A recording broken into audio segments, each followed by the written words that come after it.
Hello friends good morning सकलोके की खबर आपनलोকৰ आशा करूँ सकलो ভালে আছে আৰু আপোনালোক সকলোকে পুনৰবাৰ মোৰ ইউটিউব চেনেললৈ স্বাগতম জনাইছো। আজি আমি এইটো ভিডিঅ'ত কথা পাতিম আসাম পুলিচ কমান্ডো বেটেলিয়নৰ বিষয়ে।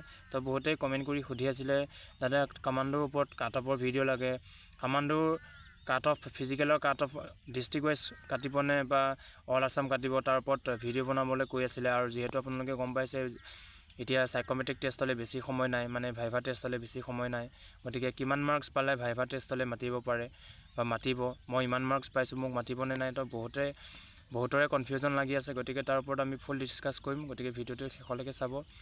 আৰু যদি এই ভিডিঅ'টো চাই ভাল লাগে চেনেলটো সাবস্ক্ৰাইব কৰি ৰাখিব আৰু লগৰবোৰৰ লগত শ্বেয়াৰ কৰি দিব। গতিকে প্ৰথমে কৈছো আপোনালোকক মই কাট অফৰ ভিডিঅ' বনাইছিলো, তো কাট অফৰ ওপৰত কাট অফ বুলি ভিডিঅ' বনাই থাকিলে বেয়া, গতিকে সেইকাৰণে কৈছো আপোনালোকৰ যদি প্ৰথমে কৈছো যিয়ে নহওক যি কাষ্টৰে হওক 65 ৰ পৰা যদি 70 ভিতৰত আছে আপোনাৰ এটা ভাল মাৰ্কস। মই কৈছো কাষ্ট ওয়াইজ আপোনালোকে গম পাইছে প্ৰত্যেকটো কাষ্টতে ৰিজাৰ্ভেশনৰ পোষ্ট আছে, যদিহে ডিস্ট্ৰিক্ট ওয়াইজ কাট অফ যায় তেতিয়া বহুত এটা বেয়া হ'ব। গতিকে বেছি মাৰ্কস পাব লাগিব, যিসকল ক্যান্ডিডেটে বেছি মাৰ্কস পাইছে সেই সকল ক্যান্ডিডেটৰে আমাৰ যদি ডিস্ট্ৰিক্ট ওয়াইজ যদি কাট অফ কাটে তেতিয়া সিহঁতৰে চান্সটো বেছি থাকিব। গতিকে যদিহে ডিস্ট্ৰিক্ট ওয়াইজ কাট অফ কাটে তেতিয়া খুব বেছি পোস্টটো যেহেতু নাই, খুব বেছি 4-5টা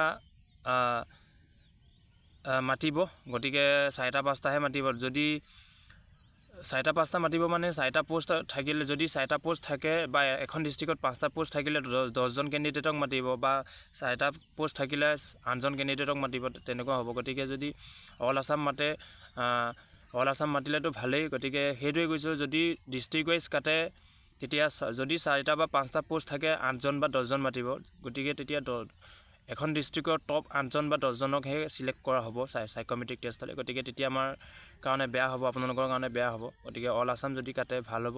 কিন্তু ইউআৰ ক্যাটাগৰীত এটা কথা, যেহেতু আনৰিজাৰ্ভত আপোনালোকে গম পাইছে ইউআৰত 77টা পোষ্ট আছে, 77টা পোষ্টত 70+ কেতিয়াও নাযায় বা 69+ কেতিয়াও নাযায়। গতিকে আপোনালোক যদি ফাইনেল কাট অফলে নাই যোৱা, মানে সাইকোমেট্ৰিক টেষ্ট দি হোৱাৰ পিছত মাৰ্ক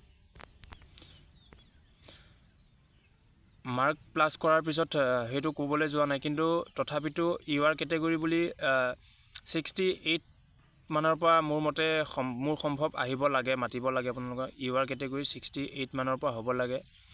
তাৰ পিছত আপোনালোকে গম পাইছে 67, 66, 65ৰ পৰা খুব কিছুমান ডিস্ট্ৰিক্ট নহয়, কিছুমান কাষ্টতটো 65 টো বহুত মাৰ্কস হয়। আপোনালোকে গম পাইছে এসটি এইচ আৰু এসসি কাট অফটো অলপ হলেও কমকে যায়, গতিকে তেওঁলোকৰ বহুত চান্স আছে। যদি আপুনি এসসি বা এসটি এইচত যদি বিলংস কৰে তো তেন্তে আপোনালোকৰ বহুত ভাল চান্স আছে যদি 65 আছে। আৰু ওবিসি যদি আপোনাৰ 65, 66 আছে পইণ্টত অলপ বেছি হ'ব, কিন্তু তথাপিতো আপোনালোকৰ এসটিপি আৰু ইউআৰ ক্যাটাগৰী মানে জেনাৰেল কাষ্টৰ ক্যান্ডিডেটৰ কাট অফটো বেছি যাব, ফিজিকেলৰ কাট অফটো। গতিকে কোনো কথা নাই, যিসকল ক্যান্ডিডেটে এসটিপি বা জেনাৰেল ক্যাটাগৰীত বিলংস কৰে তেওঁলোকৰ অলপ চিন্তনীয় বিষয় হৈ যায়। গতিকে কোনো কথা নাই, কাট অফ আহিলে আহিব, নাহিলে নাই। তো কষ্ট কৰিছিলে নাপালে কি হ'ল, কোনো কথা নাই, মানে কি নোপোৱাটোতো এতিয়া নিজে টানিয়া দিব নোৱাৰে। গতিকে আপোনালোকে যিমান কষ্ট কৰিছিলে বহুত আপোনালোকে ভাল কষ্ট কৰিছিলে, তথাপিতো কিছুমানে 61 পাইছে, 62 পাইছে, 63 পাইছে, তেওঁলোকৰতো বহুত ধুনীয়া মাৰ্কস পাইছে, কিন্তু আমাৰ ভ্যাকেন্সিটো লৈহে আমাৰ বেয়া মাৰ্কস বুলি ক'ব লগা হৈছে। তথাপিতো এটা ভাল চেষ্টা কৰিছিলে, ভাল ইন্টাৰভিউ দিছে আপোনালোকে। গতিকে শুভেচ্ছা জনালে, অহা বছৰ আকৌ নতুনকৈ পোষ্ট ওলালে আপোনালোকৰ ভাল হওক বুলি, ইয়াতকৈ ভাল মাৰ্কস পাব বুলি আশা ৰাখিলো। গতিকে কাট অফটো মই ক'লোৱে যদি 60 যি কাষ্টেই হওক 65ৰ পৰা যদি আপোনাৰ 70+ হলেতো কোনো কথাই নাই, কোনো আপোনাক ৰখাবও নোৱাৰে। গতিকে 70ৰ ভিতৰত যদি আছে, 65 to 70 ভিতৰত আছে, যদি আপোনালোকৰ ভাইভা টেষ্টলে কনফাৰ্ম 100ত 80%ৰ ওপৰত মতা চান্স আছে। গতিকে ভাইভা টেষ্টলে ৰেডি থাকক। ভাইভা টেষ্টত কি সুধিব, কি সুধিছিলে আপোনালোকৰ সেইবোৰ কোৱেশ্চন চাব।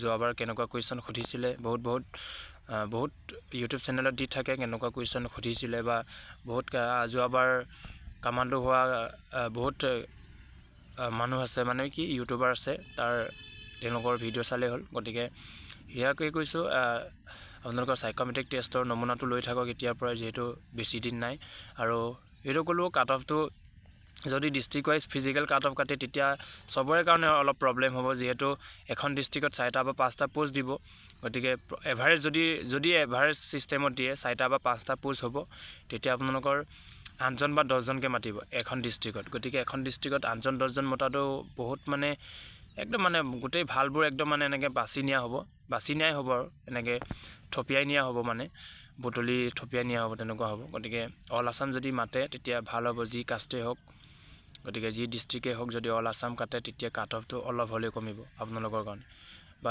ABUB ক্ষেত্ৰতে হওক ডিষ্ট্ৰিক্ট ৱাইজ কাটিলেতো আপোনালোকে গম পায় ABUBটো ডিষ্ট্ৰিক্ট ৱাইজে কাটে ফিজিকেলত গতিকে কোনো কথা নাই ভয় কৰাৰ কথা নাই আপোনালোকে নিজ ইচ্ছামতে থাকক সাইকোমেট্ৰিক টেষ্টলৈ ৰেডি থাকক যদি আপোনাৰ ভাল মাৰ্কছ আছে ৰেডি থাকক কোনো কথাই নাই আপুনি সাইকোমেট্ৰিক টেষ্টলৈ আপোনাক মাতিবই গতিকে কাট অফৰ ওপৰত ইমান চিন্তা কৰিও লাভ নাই গতিকে আহিলে আহিব নাহিলে নাই বুলি ভাবি থাকক তো আপোনালোকৰ চেষ্টাটো এৰি নিদিব চেষ্টাৰ অসাধ্য একো নাই পুনৰবাৰ লগ পাম আজিলৈ ধন্যবাদ জয় আই অসম